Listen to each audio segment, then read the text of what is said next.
Okay na? Hi, good morning everyone. Today we're gonna learn about math, particularly about combined variation. Do you know combined variation? Well, if you don't know anything about combined variation, we're here to teach about combined variation, step by step. And not just only that, we're here to show you on how we can solve combined variation.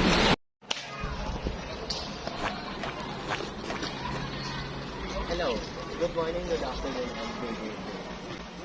We are group 1. We are here to teach you variation, specifically combined variation. Do you know what's combined variation?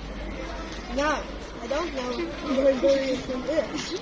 But we're here to teach you on how to solve combined variation, step by step. And not just only that, we're here to guide you on how to solve it. Are you ready? Oh, what a beautiful day. Our problem states a farmer notices that the amount of crop produced in tons varies directly with the number of acres planted and inversely with the number of workers available to harvest the crops. If 4 acres of land with 8 workers produce 12 tons of crop, how many tons of crop on 6 acres of land produced with 12 workers?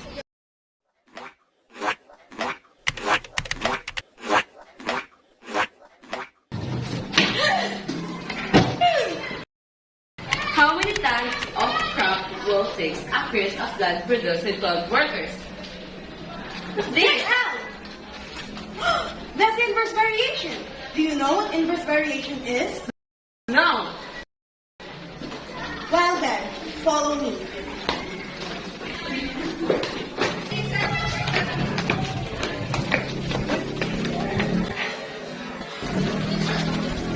That's Najma. She'll help you with your inverse variation problem. Can you solve this problem? No. Here's the question. How many tons of crop will 6 acres of land produce with 12 workers? To solve this problem, I assume we can use the information from our problem to determine the yield of 6 acres of land with 12 workers. Assuming the crop yield is directly proportional to the number of acres.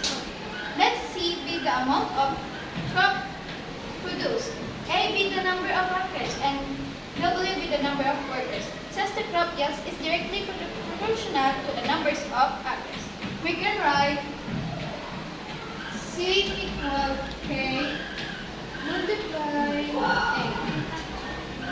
where K is constant of proportionality. From the first row, we can have 8 equal K multiply 4. So, K multiply 8 equal to, so the equation becomes C 2A. The number of workers does not affect the amount of crop produced. Now we have to find the crop yield for 6 acres of land. You see C equal to A. We have C equal 2 multiply 6 equal to 12. So 6 acres of land will produce 12 tons of crop.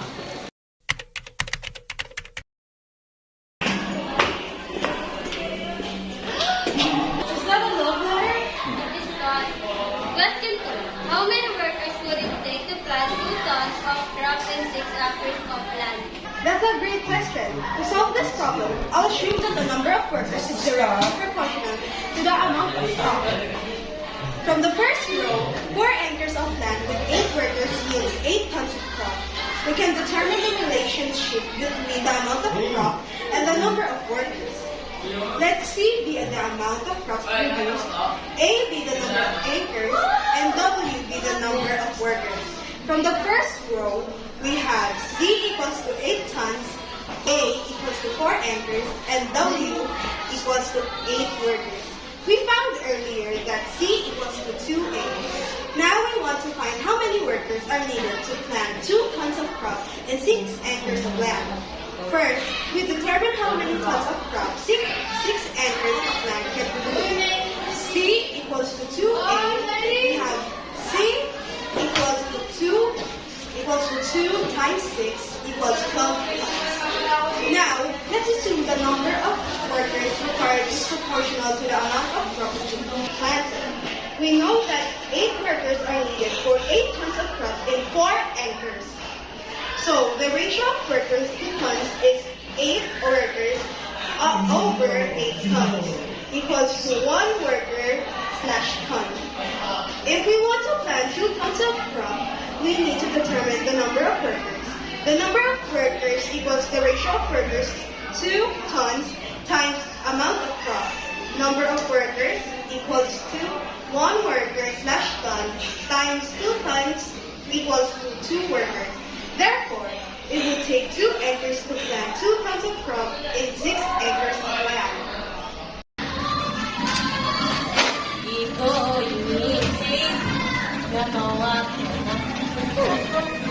How many acres of land would it take to plant with 12 tons of crops and 8 workers? Question 2. How many acres of long land would it take to plant with 12 tons of crop and 8 workers? I've known that the number of acres is directly proportional to the amount of crop from the first noun. We have C equals 8 tons, A equals 4 acres, and 8 W equals 8 acres. We need to find the number of acres needed to plant 12 tons of crop with 8 workers. From the previous calculation, we know that C equals to A. We can rearrange this formula to solve A equals C divided by 2. Now, we want to find the number of acres needed to plant 12 tons of crop. Using the equation A equals C divided by 2. We have A equals 2 12 divided by 2 equals 6. So, it would take 6 acres of land to plant 12 tons of crop.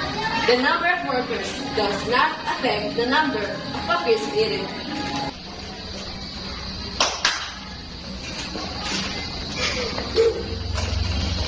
That's all.